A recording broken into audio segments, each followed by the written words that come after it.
হেই everyone, good morning. সকাল সকাল দেখো রেডি হয়ে গেছি, আর আমার বড় রেডি হয়ে গেছে। দুজনে মিলে বেরিয়ে পড়বো। হ্যাঁ, এখন তোমরা অনেকেই ভাবতে পারো যে আমার বর কেন পাঞ্জাবি পরেছে। হ্যাঁ, দিনটি ছিল কিন্তু ভাইফোঁটার দিন। দিনটি যেহেতু ভাইফোঁটা, তাই বিশেষ করে কিন্তু স্পেশালি ভাই দাদাদেরই কিন্তু দিন, তাই ওরা সাজবে না তা কি কখনো হতে পারে। তাই ও কিন্তু পাঞ্জাবি পরে নিয়েছে, আর আমরা কিন্তু বেরিয়ে গেছি। তো আজকে যাব ওর দিদি বাড়িতে। পুরো ভিডিওটা দেখতে হলে কিন্তু সাথে অবশ্যই থাকতে হবে।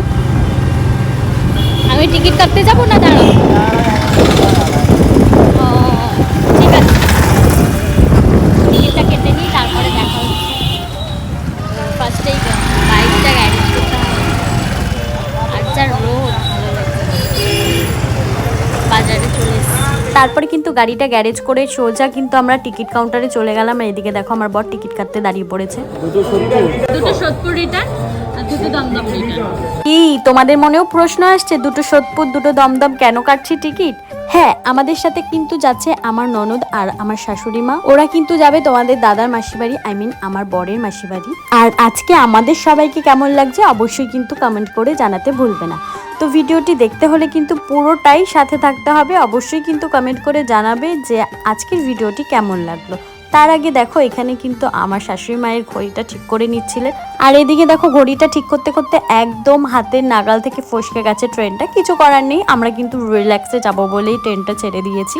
বাইরে যা রোদ, ছাতা ছাড়া বেরোনোর একদমই উপায় নেই। ওই যে ঘুরতে যাচ্ছি বলে ছোট একটা ব্যাগ ক্যারি করেছিলাম, তার মধ্যে কিন্তু ছাতা একদমই হবে না, তাই কিন্তু ছাতাটা নেইনি। ছাতা নেই তো কি হয়েছে, আমার হাতি কাফি ছাতা হিসাবে। তো কি হয়েছে, চলো চা খাওয়া যাক। সকালে কিন্তু সবাই মিলে চা খেয়ে নিয়েছিলাম, সাথে বিস্কিটও। আমি কিন্তু খুব বেশি একটা চা প্রেমী না, আমার চা হলেও চলবে, না হলেও চলবে। যাই হোক, চাটা কিন্তু বেশ ভালো ছিল, আমার কিন্তু খুব ভালো লেগেছিল। মন চাইছিল আর একটা খাই, কিন্তু খাইনি, লেট হয়ে যাচ্ছিল। ট্রেন ঢুকেও গেছিল, আর এদিকে দেখো বলতে বলতে ট্রেনও ঢুকে গেছে। তারপর কিন্তু আমরা ট্রেনে উঠে পড়েছিলাম। ভেবেছিলাম একটু ফাঁকায় ফাঁকায় যাবো, রিল্যাক্সে যাবো। ওই যে কপাল দিন নাম গোপাল, ডোন্ট মাইন্ড, কিছু মনে করো না তোমরা। দেখো এখানে কিন্তু আমরা ট্রেনে উঠে পড়েছি। ফাঁকা ছিল বাট জায়গা পাইনি। জায়গা পাইনি বলে বলাটা ভুল হবে, জায়গা পেয়েছি, কিন্তু বারাসাতের পরে গিয়ে বসতে পেরেছি। বসতে যখন পেরেছি, ফোনটা বের করে ক্যাট না মারলে কি চলে। তো দেখো ফোনটা বের করে এখানে আমি একটু ঢংচং করছিলাম, আর ওরা দেখো ওই পাশে জায়গা পেয়েছিল, তাই ওরা ওইখানেই বসেছিল। আমি নেমে গেছিলাম, আর ওরা কিন্তু ট্রেনেই ছিল। ওরা দমদম জংশনে নামবে, আমরা ক্যান্টনমেন্টে নেমেছিলাম। বেশ কয়েক বছর পরে কিন্তু আমি আর আমার বর বেরিয়েছি ট্রেন জার্নিতে। লাস্ট সেই 2 বছর আগে কিন্তু আমরা একসাথে দীঘায় গেছিলাম, তারপরে কিন্তু আর ট্রেন জার্নি করা হয়নি। তারপরে কিন্তু এই ফার্স্ট জার্নি করলাম 2025-এ।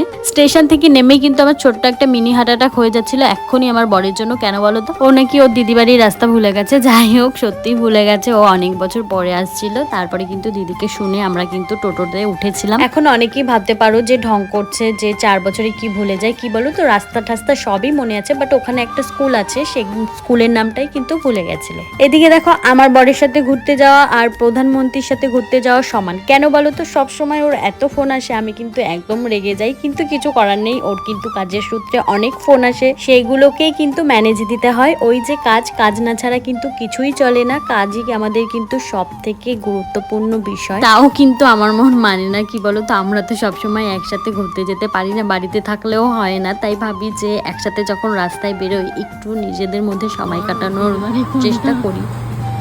অনেক বছর না, অনেকদিন আসে না, ভুলে গেছে।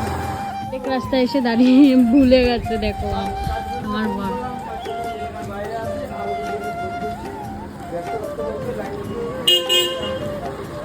ওইটা হবে না হলে এটা হবে, কোনটা ভুলে গেছে। এই কোথায়?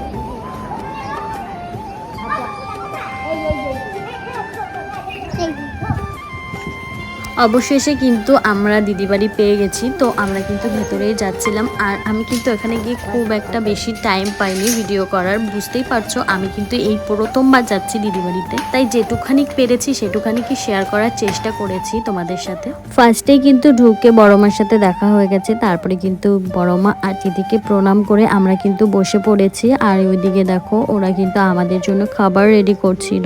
আর এদিকে দেখো আমাদের কোনো কাজ নেই, তাই আমরা একটু ভিডিও ফটো তুলে নিচ্ছিলাম। কি বলো তো, এরপরে একে একে সবাই চলে আসবে, সবার সাথে গল্প করতে করতে আর ফটো ভিডিও করা হবে না, তাই একটু আগে থেকেই নিয়ে নিলাম। এদিকে দেখো আমাদের খাবারের প্লেট নিয়ে চলে এসেছে বড় মা, আর বড় মার সাথে কিন্তু অনেক গল্প করলাম, অনেক দিন বাদে গল্প করলাম। আর আজকের দিনে আমার বর কিন্তু ভাইফোঁটা নিতে পারবে না, আমাদের অসুস্থ চলছে। তারপরে কিন্তু এখানে দেখো ভাইফোঁটার আয়োজন শুরু হয়ে গেছে। আর আজকের এই বিশেষ দিনে সবাই ছোট ছোট ভাই বোন থেকে শুরু করে সবাই কিন্তু ওয়েট করে থাকে গিফটের জন্য, ইভেন রাখিতেও। ছোটবেলা থেকে আমি কিন্তু কখনোই ভাইফোঁটা দিইনি। কি বলতো, আমাদের বাপের বাড়ির নিয়ম ছিল না, তাই আমরা কিন্তু ভাইফোঁটা দিইনি। আমরা কিন্তু রাখি পরাতাম সবসময় দাদাকে। আজকের দিনটা ভালো করে স্মৃতি হয়ে থেকে যাক সারা জীবন, তাই কিন্তু আমি খুব সুন্দরভাবে ফটো ভিডিও সবার একসাথে তুলে নিয়েছি। তারপরে কিন্তু আমরা খাওয়া দাওয়া করে বেরিয়ে গেছি।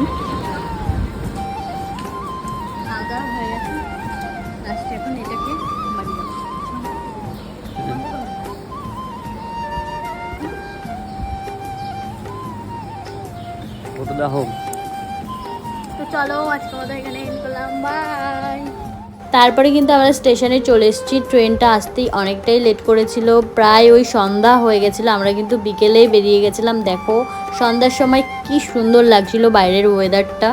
আসার সময় ট্রেনটা কিন্তু একদমই ফাঁকা ছিল, তাই আমরা কিন্তু পুরো বসেই এসেছিলাম পুরো অশোকনগর পর্যন্ত। আর আমি তো অশোকনগরে নেমে একদম অবাক হয়ে গেছি, খুব সুন্দর করে সাজিয়েছে, পুরো টুনি লাইটে ভরিয়ে দিয়েছে প্রত্যেকটা শেডে শেডে।